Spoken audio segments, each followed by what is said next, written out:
পথে আপন ছাড়ি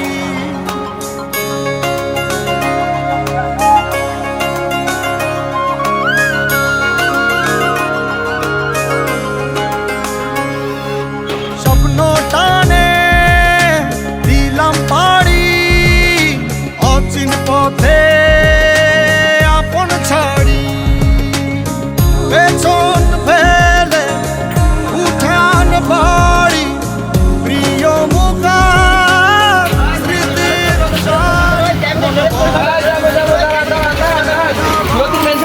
আগে দেবেন ভাই কত করে ভাড়া? ভাই এখন তো ঈদের বাজার ভাড়া হচ্ছে 500 টাকা। এত টাকা কে ভাই? ভাই এখন ঈদের বাজার বুঝুন, 100 টাকার ভাড়া আমরা 500 টাকা নিই।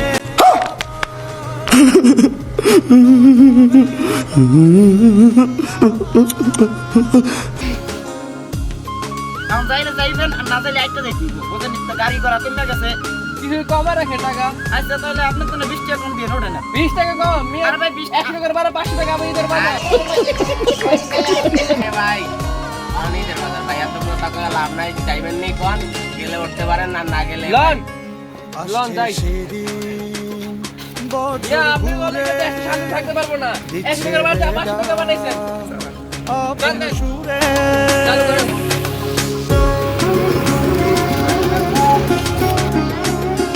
আসছে সেদিন বছর ঘুরে দিচ্ছে রে গান। হ্যাঁ শরৎপুর সদর এসে পড়েছে, শরৎপুর সদর যাত্রী নেমে যান।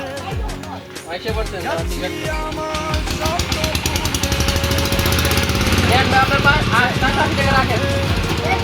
আসসালামু দেশবাসী, আপনারা দেখতে পাচ্ছেন আমাদের ঈদের উপলক্ষে পুরো শরীয়তপুর একদম জাঁকজমক হয়ে গিয়েছে। বৈদেশিক মানুষরা আমাদের দেশে আসছে, আমাদের দেশের মানুষ বৈদেশে যাচ্ছে। नहीं नहीं नहीं नहीं सारुण के यहाँ कुछ तो गड़बड़ है, जरूर कोई ना कोई गड़बड़। তা আমরা এখানে যে সকল মানুষ আসবে আর ঈদের উপলক্ষে আমরা দেখতে পাচ্ছি দোকানের সবকিছুর দাম বেড়ে গিয়েছে, এমনকি গাড়ির ভাড়ার দামও বেড়ে গিয়েছে। যে জায়গায় ছিল 10 টাকা ওই জায়গায় হয়ে গেছে 100 টাকা, যে জায়গায় ছিল 100 টাকা ওই জায়গায় হয়ে গিয়েছে 500 টাকা। এই দেখতে পাচ্ছি আমাদের সামনে একজন ভাই, প্রবাসী ভাই আমাদের সামনে এসে গাড়ি থেকে নেমেছে। আমরা দেখছি যে তার থেকে গাড়ি ভাড়া কত নিয়েছে গাড়িওয়ালা। তো ভাই আপনি কি এই দেশেরই মানুষ, মানে এই অঞ্চলে? বিদেশি মানুষ, আমি মাত্র আসলাম বিদেশ থেকে, প্রবাসী।